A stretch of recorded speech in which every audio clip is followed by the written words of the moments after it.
program, we have two actually. We have our traditional rehabilitation counseling program, that's a 51 credit hour program, and then we have our combined program of rehabilitation counseling in mental health, and that's a 60 credit program. Essentially, in the 51 credit program, that prepares students to become qualified to become certified nationally as a rehabilitation counselor. So there's an exam that they take after either in the last semester or after they graduate, and basically it means that if I live in Arizona, California, New York, and the position asks for a certified rehab counselor, I'm going to qualify for that position. And in the other program, it's preparing students not only to become certified as rehab counselors, but also to become eligible for New York State licensing as a mental health counselor. So they get both of those benefits in terms of being certified and licensed, which is a nice benefit. We keep our program small. It's about 40 students, and it's a combination of coursework in class as well as field internship practicum types of experiences that they have. We have a very diverse program, and it's diverse in terms of the 22-year-old fresh out of undergrad to the 50-year-old who's changing careers, the kids are full grown, and how those students actually bond together, and how they, in the classes, we have a lot of didactic back and forth discussion and how they share their experiences with each other, and it doesn't matter what race you are or what gender you are or how old you are. It's like the students really come together and learn cooperatively. So that we're really looking at the person in terms of, yes, they have a medical condition, how is it supposed to be treated, what does the person have to do to get better as much as possible. But we're looking at, we acknowledge that, but we say, okay, but this person may be able to do this much, and that's what the person's supposed to be able to do given the disability.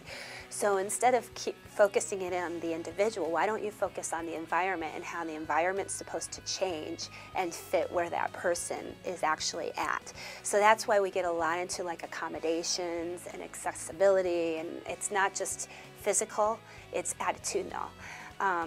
Does a job have to be done only one way? There may be many different ways to get to the same end result.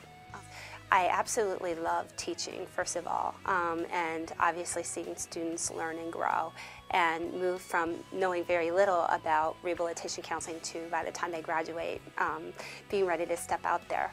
I would say definitely it's the students' growth, again, when they come into the program.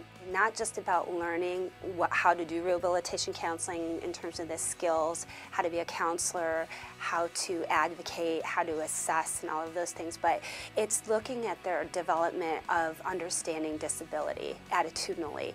And by the time they graduate, seeing them make comments like, oh, when I went out to this restaurant, I noticed that it wasn't accessible. They didn't have a ramp for someone with a disability to get into. Or I noticed that this person who is hallucinating, people were really rude to. It's developing a sensitivity about disability that they never had before, and then taking that and learning how to advocate that makes it so rewarding. Most people who go into rehabilitation counseling, it's sort of a hidden field, and you sort of accidentally run into it, but then once you get in it, you never leave because you love it so much.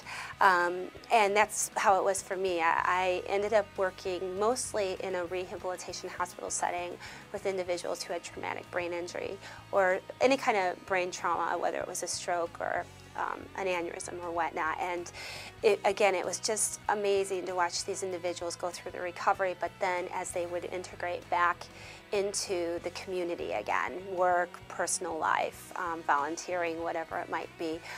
So I spent most of my time in that setting. I did a little bit of work also in the for-profit sector of rehab, helping individuals get back to work who were injured on a job, a lot of back injuries and things like that. But the common theme was still there in terms of, really seeing them. They had this disability happen, but hey, you still have a lot that you can do, a lot of assets. And that's, I think, another thing about the field is so wonderful is we really concentrate on the person's assets as opposed to the deficits. And it just clicked for me, and I stayed in it ever since.